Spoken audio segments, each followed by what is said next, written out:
9 ذی الحجہ کے روزے کی فضیلت. کیا یوم عرفہ کا روزہ رکھنا کسی حدیث سے ثابت ہے؟ نیز عرفہ کا ایک روزہ سنت ہے یا دو؟ حبیب خان سعودی عرب سے. صحیح حدیث میں ہے کہ عرفہ کا ایک روزہ اگلے اور پچھلے سال کے ایک سال کے گناہوں کا کفارہ ہے. بہت بڑی فضیلت ہے. اور صحیح حدیث سے 9 ذی الحجہ کا روزہ ثابت ہے. اس میں دو نہیں ملانا سنت ہے. کوئی ملا لے تو کوئی غلط بھی نہیں ہے، بلکہ پورا ہی 9 دنوں تک روزے رکھ لے تو بہت اچھی بات ہے. لیکن جیسے محرم میں ہم کرتے ہیں نا 9-10 محرم یا 10-11 محرم، تو ایسا ذی الحجہ میں نہیں ہے. صرف ایک روزہ بھی رکھ لیں گے 9 تاریخ کا تو سنت ادا ہو جائے گی. کیا 9 ذی الحجہ کا روزہ سعودیہ کے حساب سے ہوگا؟ 9 ذی الحجہ کا روزہ سعودیہ کے حساب سے رکھیں یا پاکستان کی 9 تاریخ کے حساب سے؟ شمائلہ صاحبہ کراچی سے. دیکھیں جتنی بھی عبادتیں جن کا کسی دن یا وقت سے تعلق ہے وہ اسی ملک کے وقت کے حساب سے ہوں گی. ہماری عید الفطر ہمارے چاند کے حساب سے، ہماری عصر کی نماز یہاں جب عصر کا وقت داخل ہوگا، ہمارے ایام نہر جب یہاں 10 ذی الحجہ ہوگی، تو یہ کیسے ممکن ہے کہ ہمارا عرفہ ان کے حساب سے ہو؟ تو ہمارا عرفہ جو ہمارے یوم عرفہ کے حساب سے ہوگا 9 تاریخ کو. تو اب جن ملکوں میں 12 گھنٹے کا فرق ہے تو وہاں تو عرفہ کا دن ہی داخل نہیں ہوگا، حالانکہ سعودی عرب میں عرفہ کا دن شروع ہو چکا ہوگا، وہاں تو رات ہوگی. تو اس لیے جو 9 تاریخ کی فضیلت ہے نا وہ اس ملک کے حساب سے جب 9 ذی الحجہ ہوگی. تو اس لیے کیونکہ جتنی بھی عبادتیں ہیں نا جن کا کوئی وقت کے ساتھ تعلق ہے تو وقت ان کے لیے ظرف یا معیار ہوتا ہے. یہ فقہ کی اصطلاح ہے. تو ظرف یا معیار یعنی سبب ہوتا ہے ان کے لیے. تو جب وہ سبب پایا جائے گا تو عبادت متوجہ ہوگی. تو سبب جس ملک میں جو تاریخ ہے وہی اس کا سبب ہے. جیسے فجر کا وقت جب یہاں داخل ہوگا تو یہاں فجر کا ہوگا. سعودیہ کے حساب سے ہم نہیں چلیں گے. ظہر یہاں کے حساب سے، عصر یہاں کے حساب سے، تو عیدین یہاں کے حساب سے، رمضان یہاں کے حساب سے، تو عرفہ بھی یہیں کے حساب سے، لیلۃ القدر بھی یہیں کے حساب سے ہوگی. ہر چیز یہیں کے حساب سے ہوگی. ذی الحجہ کے 10 دن میں داڑھی یا سر کے بال ٹوٹنا. ذی الحجہ کے پہلے عشرے میں بال اور ناخن کاٹنا منع ہے. اگر داڑھی یا سر پر کنگھی کرتے ہوئے بال ٹوٹ جائیں تو کیا حکم ہے؟ فقیہ فاروقی دہلی انڈیا سے. دیکھیں منع یہ جو نبی نے فرمایا نا کہ جس نے قربانی کرنی ہے وہ قربانی ہونے تک اپنے بال اور ناخن نہ کاٹے، یہ افضل عمل ہے، واجب نہیں ہے. جمہور کا یہی مسلک ہے کہ یہ سنت ہے، لازم نہیں ہے، مستحب ہے. تو اس لیے اگر کسی نے بال اور ناخن کاٹ بھی لیے تو بھی کوئی گناہ نہیں ہے. لیکن بہتر یہی ہے کہ سنت پر عمل کریں، آپ بال اور ناخن نہ کاٹیں. تو اگر کنگھا کرتے ہوئے ایک آدھ بال گر جائیں تو اس سے کوئی فرق نہیں پڑتا. تو ویسے بھی میں نے بتایا نا واجب نہیں ہے. اب 10 دن تک کنگھا ہی نہ کریں گے اس میں تو جن بھوت بن جائیں گے آپ. تو کنگھا کر لیں لیکن جان بوجھ کر بال اور ناخن نہ توڑیں آپ، جب تک جانور کے گلے پہ چھری نہیں چل جاتی. قربانی کرنے والی عورت کا بھووں کے بال کاٹنا. پہلے عشرے میں جب ناخن اور بال کاٹنا منع ہے تو کیا عورت بھووں کے زائد بال کاٹ سکتی ہے جب کہ وہ برے معلوم ہو رہے ہوں؟ لبنہ شاہ. دیکھیں نبی صلی اللہ علیہ وسلم نے اس عورت پہ لعنت فرمائی ہے جو اپنی آئی بروز بناتی ہے، بھووں کے بال کاٹتی ہے، جیسے کہ آج کل فیشن ہے عورتوں میں. تو یہ عمل تو ویسے ہی ناجائز ہے. البتہ کسی عورت کے بال ایک عام معمول سے ہٹے ہوئے ہوں، بہت ہی بھدے لگ رہے ہوں، کوئی ایک بالکل فطرت سے ہٹ کر ہوں، تو ایسی کنڈیشن میں اگر بہت ہی زیادہ برے ہوں تو پھر اتنا کہ وہ نارمل حالت میں آ جائیں، بعض فقہا نے اس کی گنجائش دی ہے. تو اب جو بال کاٹنا بہتر ہے کہ بقرعید کے دنوں میں عورتیں یعنی جو بھی قربانی کر رہا ہے وہ کہیں کے بھی بال اور ناخن نہ کاٹے، تو اس میں عورتیں بھی داخل ہیں. تو اگر عورت نے قربانی کرنی ہے تو اس کو چاہیے، بہتر یہی ہے کہ وہ نہ کاٹے، لیکن یہ واجب حکم نہیں ہے، یہ افضل حکم ہے. ذی الحجہ کے 10 دنوں میں بالوں پر کلر کرنا. قربانی سے پہلے جس طرح ناخن اور بال نہ کاٹنا مستحب ہے، بال کلر کرنے کے بارے میں کیا حکم ہے؟ کیا ان 10 دنوں میں بال کلر کر سکتے ہیں؟ مسز خان انڈیا سے. جیپ کلر کر سکتے ہیں، براؤن کلر، بلیک تو صحیح نہیں ہے، 40 سال سے پہلے براؤن وغیرہ کلر کیا جا سکتا ہے. عمر رسیدہ جانور کی قربانی. عمر رسیدہ جانور کی قربانی کا کیا حکم ہے؟ نذیر ہمدر سے. جائز ہے، اگر اتنا ہی بڈھا ہو گیا کہ بیچارے سے چلا ہی نہیں جا رہا، کھایا نہیں جا رہا، تو پھر تو جائز نہیں ہے. لیکن نارمل جو بوڑھے جانور ہوتے ہیں 8 دانت کے، ان کی قربانی بھی جائز ہے.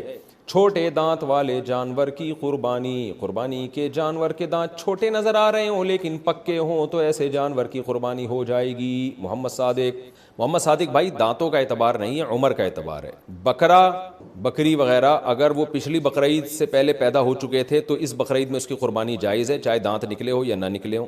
اور اسی طرح گائے، بھینس، بیل، یہ سب چیزیں اگر پچھلے سال بقرعید سے پہلے پچھلے سال یعنی 2 سال کے ہو چکے ہوں تو ان کی قربانی بھی جائز ہے. تو یہ ماہرین بتائیں گے, دانت دیکھ کے وہ بتا دیتے ہیں کہ یہ 2 سال کا ہے یا نہیں ہے. تو اگر کوئی ماہر بتا دے کہ بھئی 2 سال کا ہو چکا ہے تو آپ قربانی کر لیں, اگر کوئی ماہر کہے کہ یہ 2 سال کا نہیں ہے تو پھر نہ کریں. بقرعید کی رات کیا عبادت کی فضیلت ہے؟ کیا ذی الحجہ کی رات کی عبادت کی فضیلت ثابت ہے؟ تنویر خان. بہت سے علماء عیدین کی راتوں کی عبادت کے فضیلت کے قائل ہیں.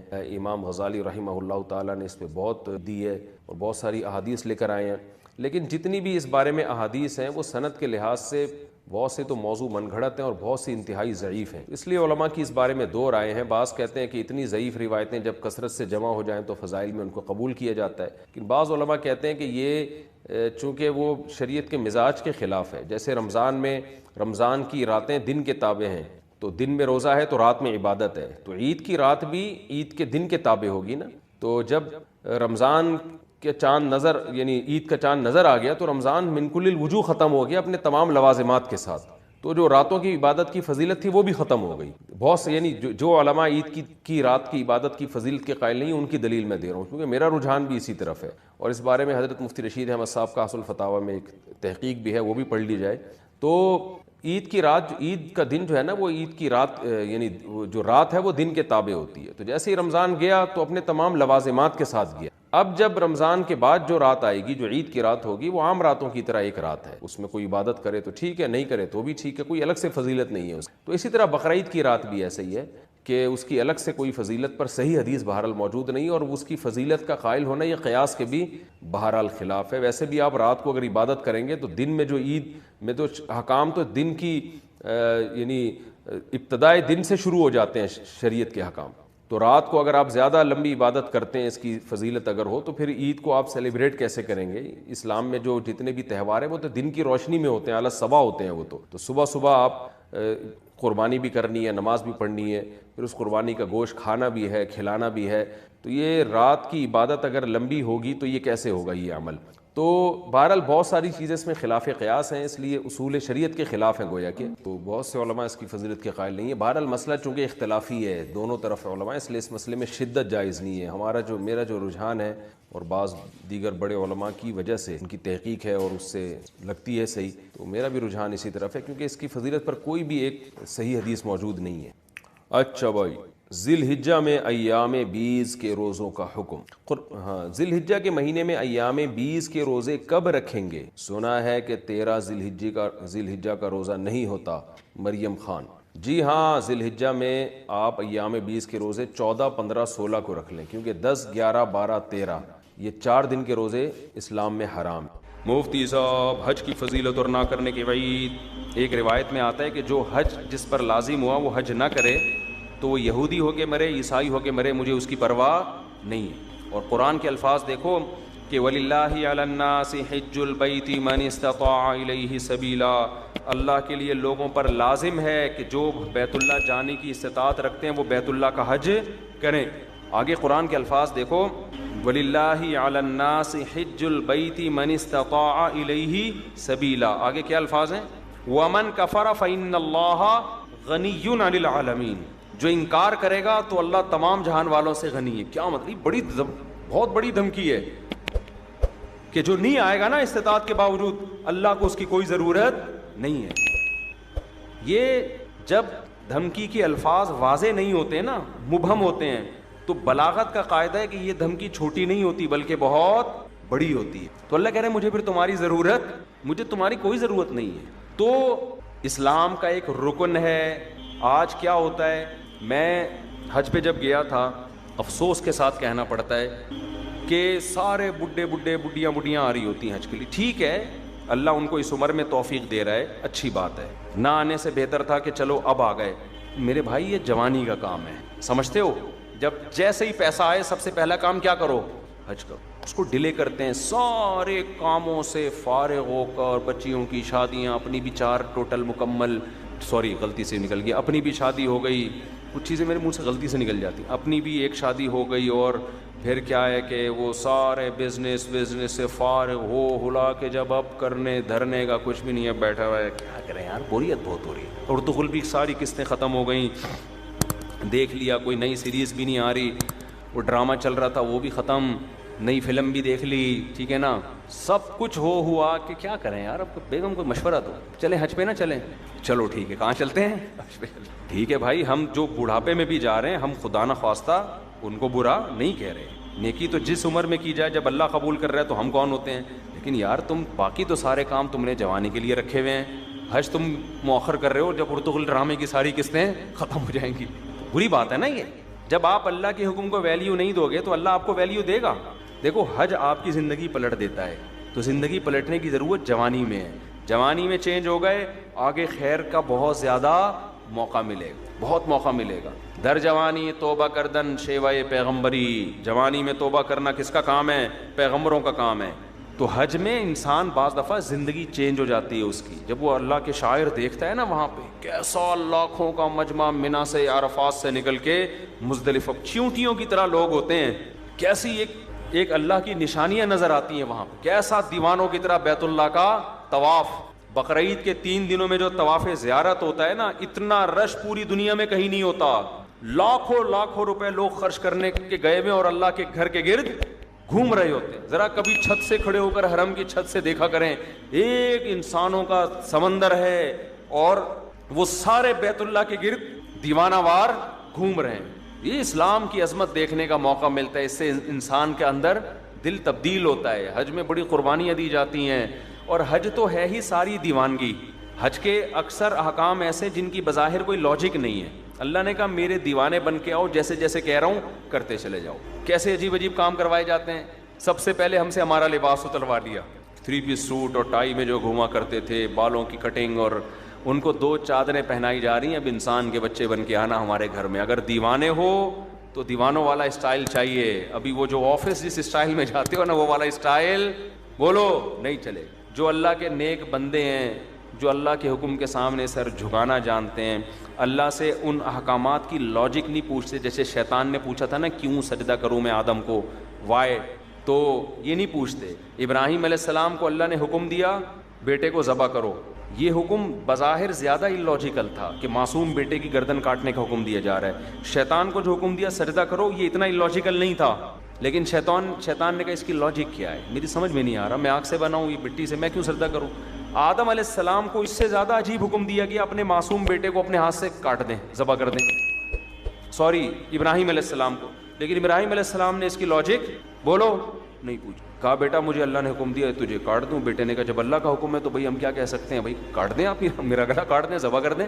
تو حج ان احکامات کی بھی یادگار ہے. تو آپ جاتے ہیں حج پہ, وہاں آپ جانور ذبح کرتے ہو, آپ رمی کرتے ہو, وہاں شیطان نہیں ہے, وہ تو ایک نشانیاں ہیں 3. لیکن آپ پتھر مارتے ہو, رمی کرتے ہو. کیوں؟ ابراہیم علیہ السلام نے یہاں شیطان کو کنکریاں ماری تھی, جو آپ کو بہکا رہا تھا کہ اپنے بیٹے کو کیوں ذبح کر رہے ہو, کیا بگاڑا اس نے. ابراہیم علیہ السلام نے شیطان کو دلائل سے جواب نہیں دیا, پتھر اٹھا کے مارے. اللہ نے کہا تم جاؤ وہاں کنکریاں پھینکو. اب اے اللہ, وہ تو ابراہیم علیہ السلام تھے, وہاں تو سچی مچی کا شیطان تھا, میں کیوں کنکریاں پھینکوں. تو اس کا مطلب جب آپ نے کیوں کر لیا تو آپ کس کی لسٹ میں آ گئے, شیطان کی. کیسا عجیب حکم ہے, جا کے 7 کنکریاں مارنی بھی ایسے ہیں. یا تو ہوتا نا وہ اٹھا کے مارو تو سمجھ میں آتا ہے, ایسے پھینکنی ہے جا کے. حاجی 10-15 لاکھ روپے یہ کرنے کے لیے جا رہا ہو, خرچ کرتا ہے یہ کام کرنے کے, ایک طوفان لوگوں کا کنکریاں مارنے کے لیے. کیوں؟ کس کا حکم ہے بھائی, اللہ کا حکم ہے, اللہ کا آرڈر ہے. لباس اتار لیا اپنا, کتنا مشکل کام ہے انسلا لباس پہننا, 3-4 دنوں میں دماغ ٹھکانے آ جاتا ہے. پھر جب ہم پہنتے ہیں نا اپنی شلوار قمیض, ایسا سکون ملتا ہے یار. میں جب حج کرنے گیا تو مینا میں تو 3 دن سویا نہیں احرام کی حالت میں نا, کیونکہ رش اتنا بہت, جتنا بھی وی آئی پی حج ہو ٹینشن ہوتی ہے. پھر مینا میں میرا بستر لگ گیا ایک صاحب کے ساتھ, وہ بغل مجھے دکھا رہے ہیں اپنی کہ دیکھ لے بھائی, یوں کر کے سو رہے ہیں, ان کی بغلیں ماشاءاللہ. میں نے کہا یار اس کو اب کیا کرے آدمی, ان کو کیا کرے یار, یہ مجھے کیوں دکھا رہے ہو بھائی.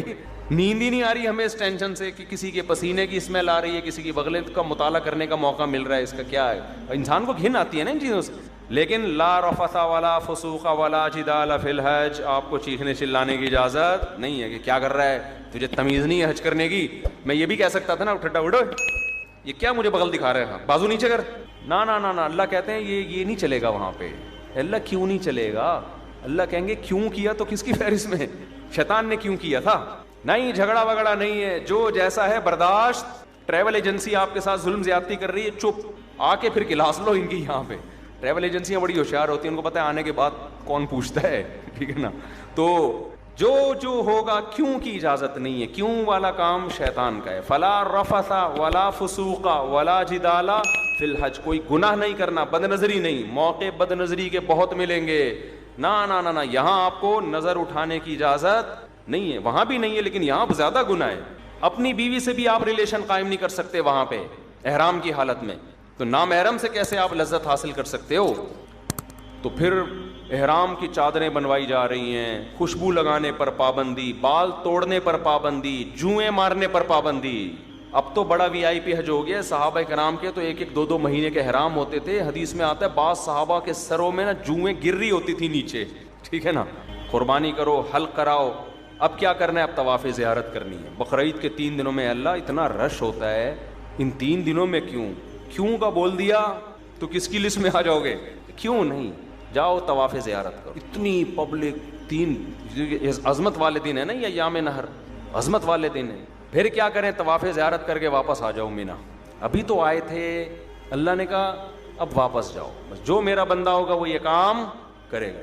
آخر میں اینڈ کیا نکلتا ہے, پروٹوکول کیا ملتا ہے آپ کو, جب آپ نے اتنی قربانیاں دی, عرفات کا وقوف کیا آپ نے. عرفات میں لمبی دعائیں مانگنا سنت ہے. عرفات کا وقوف بھی کر لیا, قربانی بھی ہو گئی.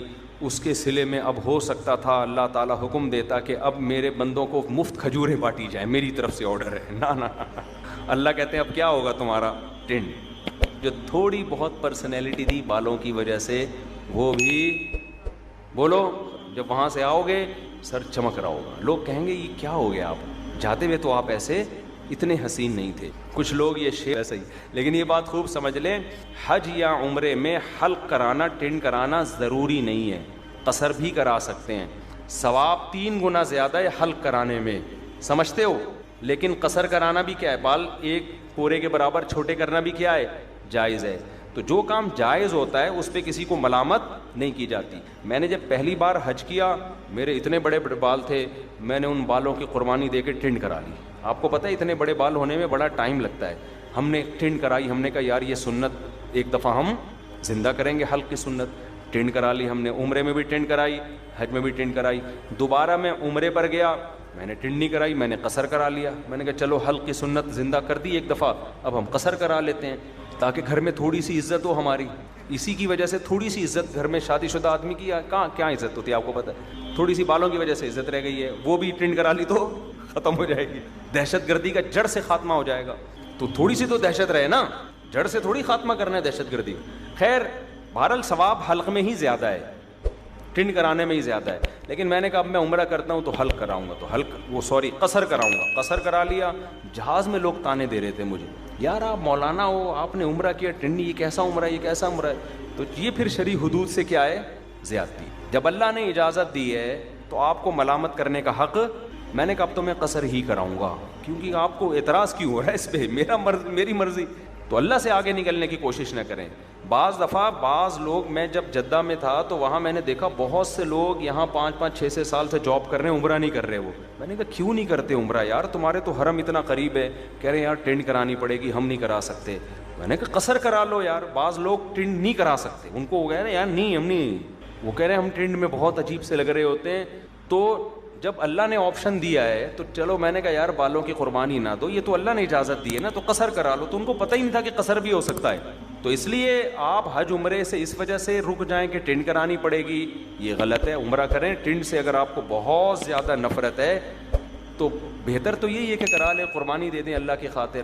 لیکن اللہ نے آپشن دیا ہے کس کا, قصر کا بھی آپشن. ایک پورے کے برابر بال چاروں طرف سے کاٹ لیں تو بھی ٹھیک ہے. سمجھتے ہو تو آئندہ اگر میں گیا تو میرا ارادہ ہے قصر کرانے کا, کہ قصر کرا لوں گا. تو ایسا نہ ہو میں عمرے سے یا حج سے آؤں, آپ بولیں یار یہ تو ویسے جیسے گئے تھے ویسے, تو آپ کو اعتراض کا حق نہیں ہے. میرے بال, میری ٹینڈ, میری مرضی, میری جیب کے ریال پیسے, میں ٹینڈ کراؤں یا میں قصر کراؤں. ہو سکتا ہے ٹینڈ کرا لوں میں کہ یار قربانی دے دو, دہشت گردی کا جڑ سے خاتمہ, ایسی کی تیسی, بعد میں دیکھیں گے ہوتا کیا ہے. ہو سکتا ہے یہ بھی ہو جائے, ہو سکتا ہے قصر کر لیں.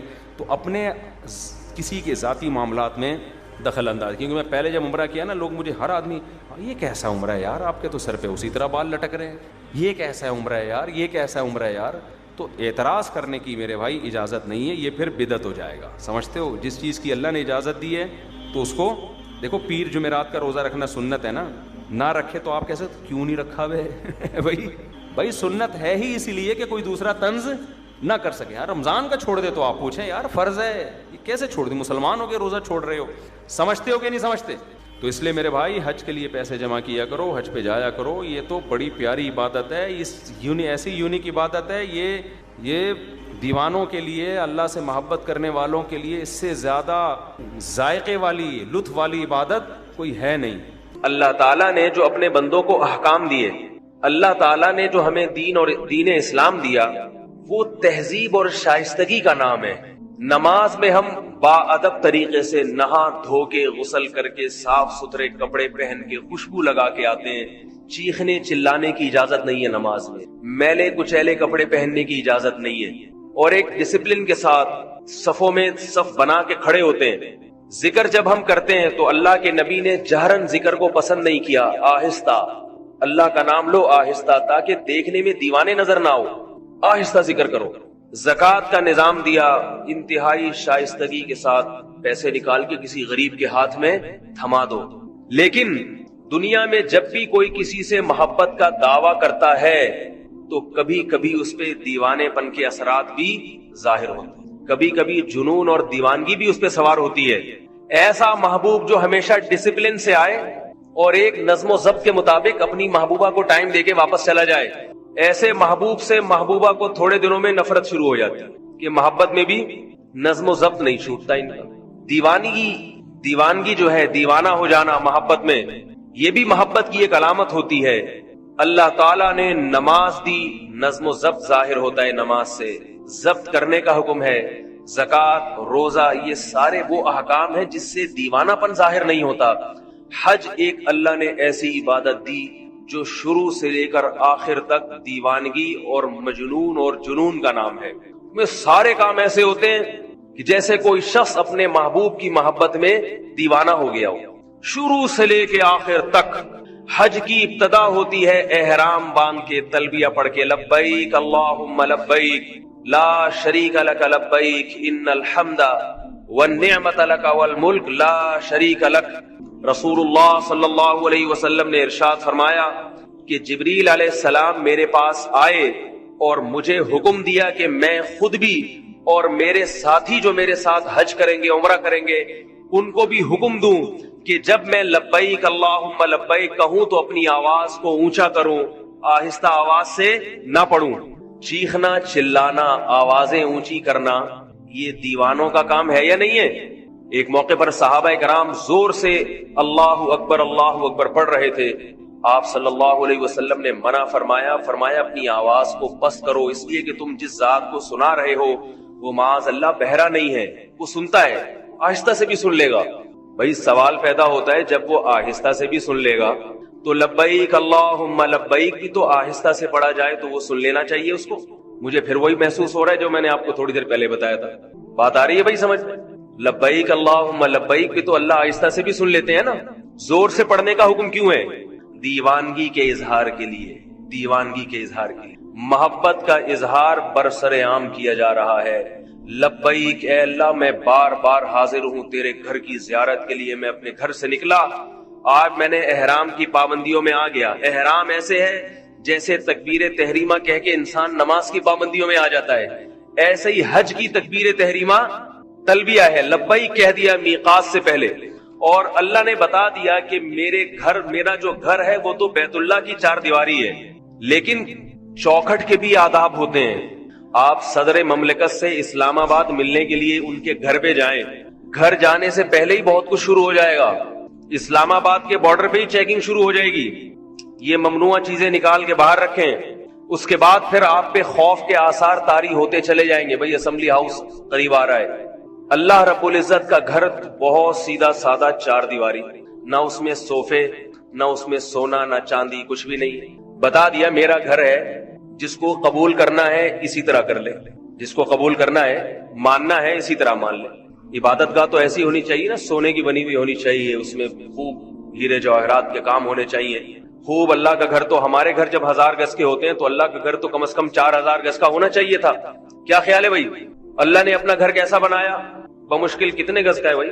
بیت اللہ کتنے میٹر ہے؟ چند میٹر ہے، چند گز ہے، یعنی اتنا پلاٹ اگر ہم یہاں خریدنا چاہیں تو غریب سے غریب آدمی بھی آسانی کے ساتھ خرید سکتا ہے۔ پھر اس میں ڈبل منزلہ نہیں ہے، ایک ہی منزلہ ہے، 4 دیواری ہے۔ ابراہیم علیہ السلام نے تو گارے کی مٹی سے بنا دیا تھا کچا، بارش آتی تھی دیواریں گر جاتی تھی، اتنا کچا گھر پھر دوبارہ بنایا جاتا تھا۔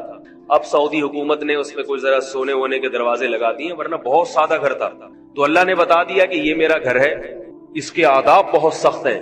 اسلام آباد میں کسی وزیر اعظم یا صدر کے ہاؤس میں آپ جانا چاہیں تو اس کے آداب اتنے سخت نہیں ہیں، یہاں کے آداب بہت زیادہ سخت ہیں۔ تو میقات اللہ کی چوکھٹ ہے، چوکھٹ، اللہ کا ایریا شروع ہو گیا وہاں سے، خالق کائنات کا علاقہ شروع ہو گیا۔ دنیا میں کوئی مقام، کوئی جگہ اتنی مقدس اور اتنی قیمتی نہیں ہے جتنا اللہ کا گھر اور اس کی چوکھٹ، اس لیے اس کے آداب بہت سخت ہیں۔ یہ مسئلہ خوب سمجھ لیجئے کہ جو شخص بھی مکہ جانے کا ارادہ کرتا ہے کسی بھی نیت سے، چاہے تجارت کے لیے جا رہا ہو، چاہے اپنے کسی رشتہ دار سے ملنے کے لیے جا رہا ہو، شریعت کا حکم ہے کہ وہ میقات کو احرام کے بغیر کراس نہیں کر سکتا۔ اسے پہلے میقات سے پہلے لبیک پڑھ کے احرام باندھنا پڑے گا، اس کے بعد بیت اللہ کا طواف اور عمرہ کرنا پڑے گا، اس کے بعد اپنے کسی رشتہ دار سے جا کے مل سکتا ہے، کوئی خرید و فروخت کا کام کر سکتا ہے۔ آج یہ بھی ایک بدعت دیکھنے میں آ رہی ہے، سعودی عرب میں لوگ مکہ آتے جاتے ہیں بغیر احرام کے۔ اللہ کا گھر ہے، وہ کوئی تجارت کی جگہ نہیں ہے، تجارت اس میں دوسرے درجے میں ہے، پہلے کیا ہے؟ وہ اللہ کا گھر ہے۔ احرام کی پابندیوں کے بغیر آپ میقات کو کراس نہیں کر سکتے، اللہ کی چوکھٹ ہے، اس کے آداب ہیں۔ مکہ اس روئے زمین پر سب سے مقدس شہر ہے، جس کو رسول اللہ صلی اللہ علیہ وسلم نے بلد اللہ کہا، اللہ کا شہر۔ تو اللہ تعالیٰ حاجی سے سب سے پہلے زور سے تلبیہ کہلواتے ہیں، لبیک اللہم لبیک۔ بہت سے لوگ جو یہاں بہت چیختے چلاتے ہیں، اونچی آواز سے بات کرتے ہیں، وہاں جا کے ان کی آواز منحنی اور باریک سی ہو جاتی ہے، انہیں زور سے لبیک کہتے ہوئے شرم آتی ہے، لوگ کیا کہیں گے۔ تو بھائی ایسے موقع پہ لوگوں کی پرواہ نہ کیا کرو، اللہ کو ایسے موقع پہ دیوانہ پن پسند ہے، حج نام ہے دیوانگی کا۔ زور سے تلبیہ پڑھا کرو، اس کا معنی اور مفہوم سوچ کے، لبیک اللہم لبیک، اے اللہ میں بار بار حاضر ہوں، بار بار حاضر ہوں، لا شریک لک، تیرے ساتھ کسی کو شریک نہیں کرتا۔ آج تک کبھی یہ نہیں کہا یا رسول اللہ مدد، یا غوث آدم مدد، یا فلاں مدد، نہ نہ نہ، ہمیشہ تجھی سے مانگا، اور کسی مزار پہ نہیں گیا میں کبھی منتیں ماننے کے لیے۔ جو حاجی مشرک ہوتا ہے نا، وہ حج بھی کرتا ہے اور فلاں پاپا کے مزار پہ بھی جاتا ہے۔ تو اللہ کو ایسا آدمی پسند نہیں ہے کہ تو ادھر ہی کلفٹن میں چلا جایا کر، تو غازی بابا کے مزار پہ جایا کر، یہاں نہ آیا کر۔ تو جب حاجی یہ کہتا ہے لا شریک لک، اے اللہ میں تیرے ساتھ کسی کو شریک نہیں کرتا، کیا مطلب؟ تیرے گھر جیسا تقدس میرے دل میں کسی اور جگہ کا نہیں ہے، صرف یہاں آتا ہوں زیارت کے لیے، یہاں آتا ہوں طواف کے لیے، اور کسی جگہ نہیں جاتا طواف کے لیے۔ تو حاجی یہ اقرار کرنے کے بعد اس پر پابندیاں شروع ہو جاتی ہیں۔ رسول اللہ صلی اللہ علیہ وسلم نے ارشاد فرمایا، مکہ یہ اللہ کا شہر ہے، یہاں کسی نفس کو قتل کرنے کی اجازت نہیں، یہاں کسی درخت کو اکھاڑنے کی اجازت نہیں ہے۔ آپ کسی کے گھر چلے جائیں اور اس کے گھر جا کے چیزوں کی سیٹنگ دائیں بائیں کرنا شروع کر دیں، اسے غصہ آئے گا کہ نہیں آئے گا؟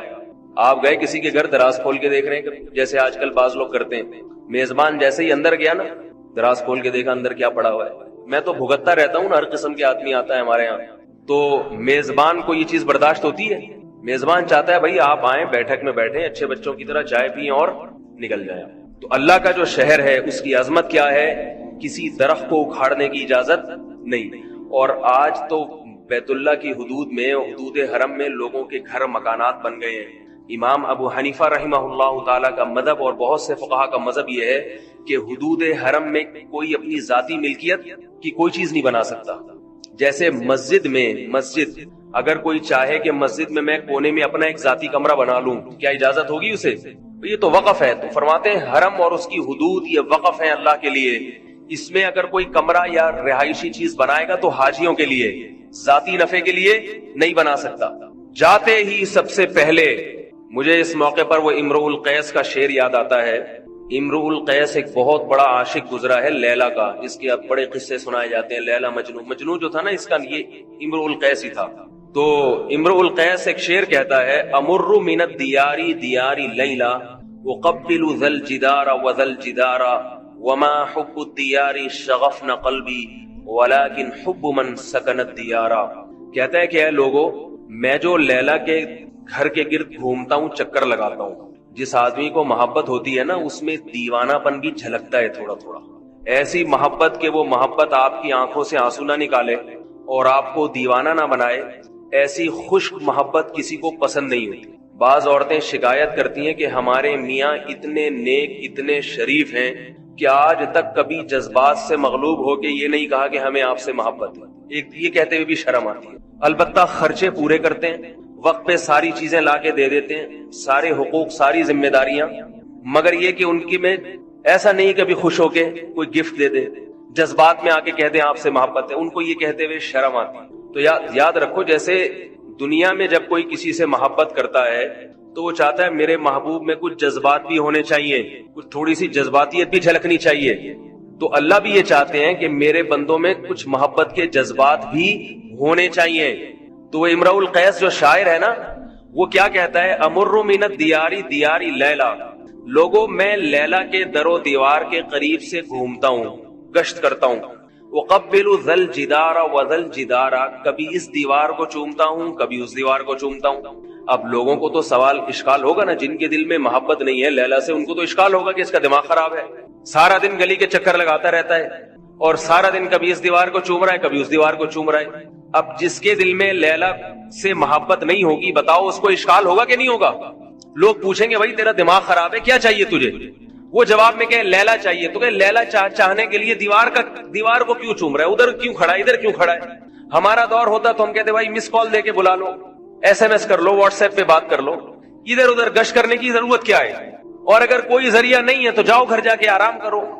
لیلا نے تو اپنا دیدار کرانا نہیں ہے، تو اپنا ٹائم ضائع کر رہا ہے، دھوپ میں پسینہ بہا رہا ہے، کیا فائدہ اس کا؟ تو شاعر یہی جواب دے رہا ہے، ان اشکالات کا جواب دے رہا ہے کہ لوگوں تمہیں لیلا سے محبت نہیں، تمہیں محبت کا پتہ نہیں ہے کہ محبت کیا کچھ کراتی ہے انسان سے۔ جس کو نہیں ہے اس کی سمجھ میں نہیں آئے گا، جس کو ہے وہ سارے یہ کام بغیر سمجھے کرنا شروع کر دے گا جو میں کر رہا ہوں۔ کہہ رہے امر من الدیار دیار لیلا، میں لیلا کے در و دیوار کے قریب سے گھومتا ہوں، اقبل ذا الجدار وذا الجدار، کبھی اس دیوار کو چومتا ہوں، کبھی اس دیوار کو چومتا ہوں، وما حب الدیار شغفن قلبی، لوگوں اتنا احمق اور اتنا بے وقوف نہیں ہوں کہ دیواروں سے محبت ہو گئی ہے، مجھے عشق ہو گیا ہے۔ دیوار سے، مٹی اور گارے سے کبھی کسی انسان کو محبت نہیں ہوتی، ولیکن حب من سکن الدیار، اصل بات یہ ہے کہ ان دیواروں کے پیچھے میرا محبوب رہتا ہے، اس محبوب سے محبت نے مجھے ان دیواروں کو بھی میری نظر میں محبوب بنا دیا ہے، کیونکہ ان دیواروں کی نسبت کس طرف ہے؟ اس محبوب کی طرف ہے۔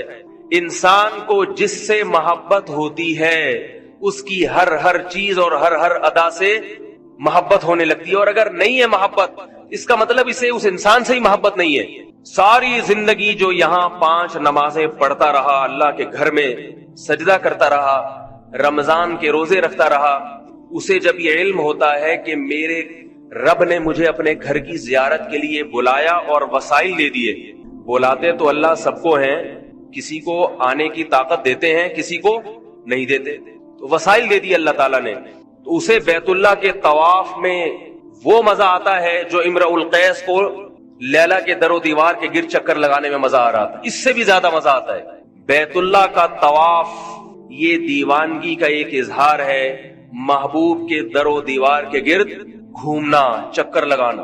اور عجیب بات ہے، علماء نے بیان کیا ہے کہ جب آپ مسجد میں آئیں، حدیث میں آتا ہے کہیں بھی مسجد میں جائیں تو تحیت الوضو، تحیت المسجد پڑھے پہلے 2 رکعت، ہے نا؟ لیکن جب آپ مسجد حرام میں جائیں گے تو تحیت المسجد نہیں ہے، مسجد حرام میں تحیت المسجد نہیں ہے، کیونکہ مسجد حرام کی سب سے بڑی عبادت بیت اللہ کا طواف، یہی تحیت المسجد ہے۔ سب سے پہلا کام مسجد حرام میں داخل ہونے کے بعد کیا کرنا ہے؟ بیت اللہ کا طواف، بیت اللہ کا طواف کرنا ہے، سب سے محبوب عبادت۔ اس طواف کے بغیر نہ حج قبول ہوگا نہ عمرہ قبول ہوگا۔ اور طواف کے بعد سعی ہے۔ حضرت حاجرہ رضی اللہ تعالی عنہا نے اللہ کے لیے قربانی دی تو اللہ تعالی حاجی کو چکر لگواتے ہیں وہاں پہ۔ یہ بھی دیوانگی ہے، کیونکہ حضرت حاجرہ اللہ کی محبت میں دیوانی ہو گئی تھی۔ کوئی عورت اپنے بچے کو کسی کی محبت میں جنگل میں رکھنے کے لیے تیار نہیں ہوتی۔ آج تک آپ نے کسی محبوب کو دیکھا؟ یہ جو بھوک ہڑتال کرتے ہیں نا، یہ چپکے چپکے کھا رہے ہوتے ہیں، بھوک ہڑتال کر کے بیٹھے، جب کیمرے کے سامنے بسکٹ نہیں ہوتے، باقی جیسے ہی کیمرہ ہٹا چلو بھائی شروع۔ مرتا کوئی نہیں ہے، کسی کی محبت میں بھوک سے مرنے کے لیے کوئی تیار نہیں ہوتا۔ حضرت حاجرہ اپنے دودھ پیتے بچے کے ساتھ بیت اللہ میں موت کے لیے تیار تھی، موت کے لیے۔ حضرت ابراہیم علیہ السلام نے کیا فرمایا؟ جب چھوڑ کر جا رہے تھے تو حضرت حاجرہ نے پوچھا، صحیح بخاری کی حدیث ہے، بار بار پوچھ رہی ہیں آپ ایسا کیوں کر رہے ہیں؟ حضرت ابراہیم علیہ السلام جواب نہیں دے رہے۔ فرمایا صرف یہ بتا دیں کہ یہ آپ کی طرف سے ہے یا اللہ کی طرف سے؟ تو حضرت ابراہیم نے فرمایا اللہ کی طرف سے۔ حضرت حاجرہ نے فرمایا اذا لا یضیعنا، پھر اللہ ہمیں ضائع نہیں کرے گا۔ اللہ کو حضرت حاجرہ کی قربانی کتنی پسند آئی، صفا اور مروہ کے پہاڑ پہ دوڑی ہیں تو حاجی کا حج قبول نہیں ہوتا۔ محمد صلی اللہ علیہ وسلم بھی صفا اور مروہ کے پہاڑ پہ دوڑے ہیں، حضرت ابو بکر بھی دوڑے ہیں، حضرت عمر بھی دوڑے، حضرت عثمان بھی، حضرت علی بھی، عبداللہ ابن مسعود بھی، عبداللہ ابن عمر بھی، بڑے بڑے صحابہ، تابعین، امام ابو حنیفہ بھی، امام شافعی بھی، امام احمد ابن حنبل بھی، امام مالک بھی، امام بخاری بھی، امام مسلم بھی، جنید بغدادی بھی، شیخ عبد القادر گیلانی بھی۔ کوئی ولی اللہ ایسا نہیں ہے جو بیت اللہ کی زیارت کے لیے گیا ہو اور حضرت حاجرہ کی طرح پہاڑ پہ اس نے دوڑ نہ لگائی ہو، کیونکہ اس کو معلوم ہے کہ میرا حج اور عمرہ قبول نہیں ہوگا جب تک کہ میں یہاں چکر نہیں لگاؤں گا۔ کیوں میرے بھائی؟ اللہ بتاتے ہیں کہ اللہ کے ہاں قربانی کی قدر ہے، قربانی کی۔ ایک عورت نے اللہ کی خاطر اپنی اور اپنے بچے کی قربانی دی، اللہ نے اس کی قربانی کو کیسا اللہ نے اس کی قربانی کی قدر کی ہے۔ تو بیت اللہ جب صفا اور مروہ کی بھاجی دوڑ لگاتا ہے، چکر لگاتا ہے، اس کے دماغ میں یہ تصور ہونا چاہیے اور یہی تصور رکھ کر اس کو وہاں دعا مانگنی چاہیے۔ طواف کے دوران کوئی مسنون دعا نہیں ہے، کوئی مسنون عبادت نہیں ہے، طواف خود ایک عبادت ہے۔ لیکن صفا اور مروہ پہ چکر لگا کے جب آپ کنارے پر پہنچتے ہیں، رسول اللہ صلی اللہ علیہ وسلم نے اس موقع پر بہت لمبی لمبی دعائیں مانگی ہیں۔ ہم نے اپنے بزرگوں کو، اکابر کو دیکھا ہے اور سنا ہے کہ صفا اور مروہ پہ اتنی زیادہ دعائیں مانگتے ہیں کہ جب تک ان کی ٹانگوں میں درد نہیں ہو جاتا اور چکر آ کے گرنے نہیں لگتے، اس وقت تک وہ دعا مانگنا ختم نہیں کرتے۔ کیوں؟ وہاں اللہ کو یہ واسطہ دیا جاتا ہے کہ اے اللہ یہ معمولی مقام نہیں ہے، یہاں تیری ایک بندی نے بہت بڑی قربانی دی تھی۔ اور دیکھو اللہ کی حکمت دیکھو، اللہ چاہتے حضرت حاجرہ نے جب قربانی دی، ابراہیم علیہ السلام انہیں چھوڑ کر آ گئے، اللہ اسی وقت پانی کا چشمہ پیدا کر سکتے تھے کہ نہیں کر سکتے تھے؟ قربانی تو ہو گئی، شوہر تو چلا گیا چھوڑ کے، ہو گئی قربانی، یقین آ گیا اللہ کو کہ بس یہ موت کے لیے تیار ہے۔ لیکن اللہ نے حضرت حاجرہ کو پریشانی میں ڈالا، چکر لگوائے ان سے۔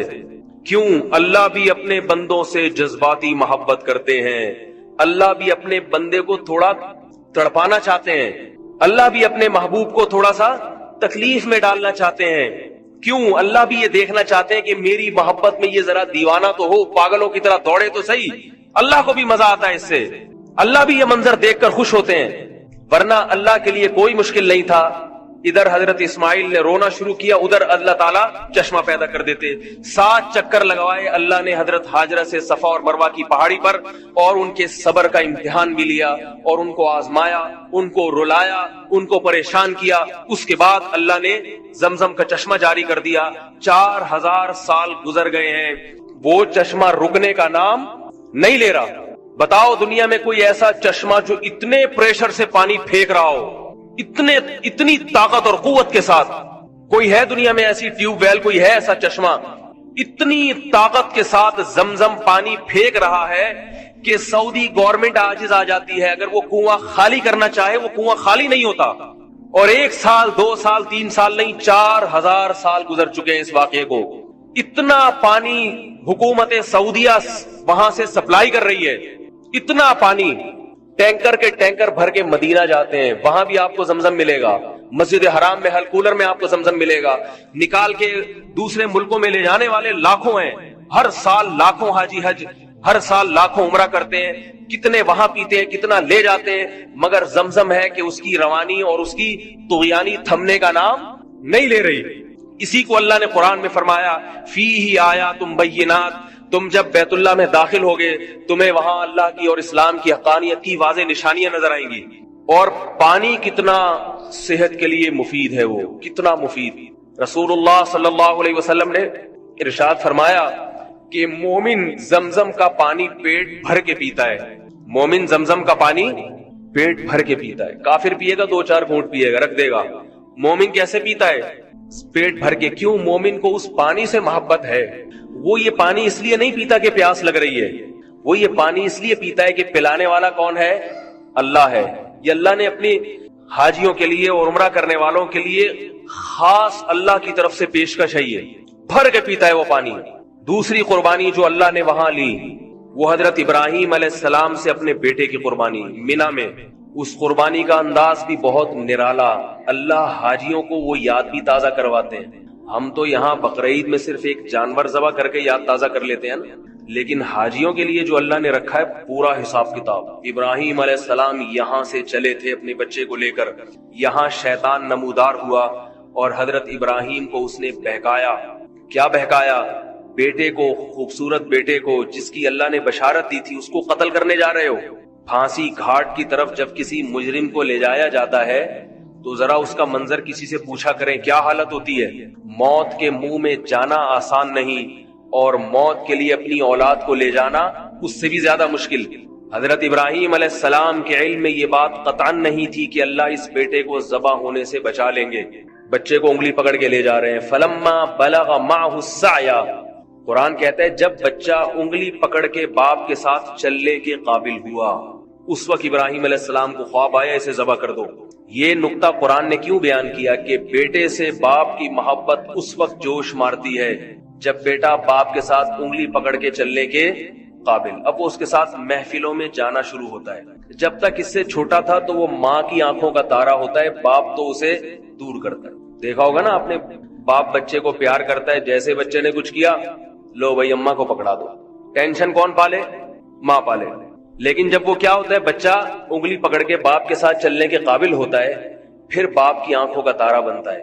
اللہ فرماتے ہیں فلما بلغ معه السعی، جب وہ بچہ انگلی پکڑ کے باپ کے ساتھ چلنے کے قابل ہوا، محفلوں میں جانے کے قابل ہوا، تو اللہ تعالیٰ نے ابراہیم علیہ السلام کو 3 دفعہ خواب دکھایا، عرفہ کے دن اور بقرعید کے دن، اور اس سے ایک دن پہلے 8 ذی الحجہ کو 3 خواب آئے کہ اس بیٹے کو اللہ کے نام پہ ذبح کر دو۔ ابراہیم علیہ السلام جس مقام جب گئے ہیں جہاں چھوٹا شیطان، درمیانی شیطان، بڑا شیطان، یہ چھوٹے بڑے درمیانی نہیں تھے، یہ شیطان ایک ہی تھا۔ لوگ سمجھتے ہیں یہ ذرا کم کوالٹی والا شیطان ہے، یہ تھوڑا سا مہنگا والا ہے، یہ زیادہ بہکاتا ہوگا، یہ تھوڑا سا جاپان سے منگوایا ہوگا یہ والا شیطان، یہ زیادہ خطرناک ہے۔ یہاں 2 غلط فہمیاں ہیں، ان کا ازالہ کر دینا چاہیے۔ ایک تو یہ کہ چھوٹا بڑا شیطان صرف ایک علامت کے طور پہ، کیونکہ وہ تینوں ایک ہی جیسے ہیں تو خلط ملط نہ ہو جائے، یہ اس لیے بیان کیا جاتا ہے۔ دوسری بات یہ کہ وہاں شیطان عملی طور پر موجود نہیں ہے، وہ پتھر ہے جو تبدیل ہوتا رہتا ہے، وہ ایک نشانی ہے پتھر کی، یہاں تھا شیطان، تاکہ رمی کرنے میں آسانی ہو۔ لوگ اس پتھر ہی کو شیطان سمجھنا شروع کر دیتے۔ سمجھ رہے بات کو؟ لوگ کیا کرتے ہیں، لوگ سمجھتے ہیں کہ یہ پتھر جو ہے نا یہی شیطان ہے، وہ شیطان نہیں ہے پتھر، بلکہ وہاں شیطان نمودار ہوا تھا حضرت ابراہیم علیہ السلام کو بہکانے کے لیے۔ حضرت ابراہیم نے شیطان کو کنکریاں ماری، کنکریاں، دوبارہ نمودار ہوا، دوبارہ کنکری ماری، تیسری دفعہ نمودار ہوا، تیسری دفعہ کنکری ماری، اور مینا میں اپنے بیٹے کو لے جا کے لٹا دیا۔ فلما اسلما وتلہ للجبین، فرمایا جب دونوں باپ اور بیٹے فرما بردار بن گئے اللہ کے حکم کے سامنے اور لٹا دیا پیشانی کے بل، اللہ تعالیٰ کی طرف سے وحی آئی، وَفَدَيْنَاهُ بِذِبْحٍ عَظِيمٍ قَدْ صَدَّقْتَ الرُّؤْيَا، اے ابراہیم تو نے اپنے خواب کو سچا کر دکھایا۔ اللہ کو تجھ سے تیرا بیٹا ذبح نہیں کروانا، اس بیٹے کی نسل میں تو محمد صلی اللہ علیہ وسلم نے پیدا ہونا ہے، یہ کیسے ذبح ہو سکتا ہے؟ یہ بیٹا ذبح نہیں ہو سکتا، یہ تو دعاؤں سے آپ کو دیا گیا ہے۔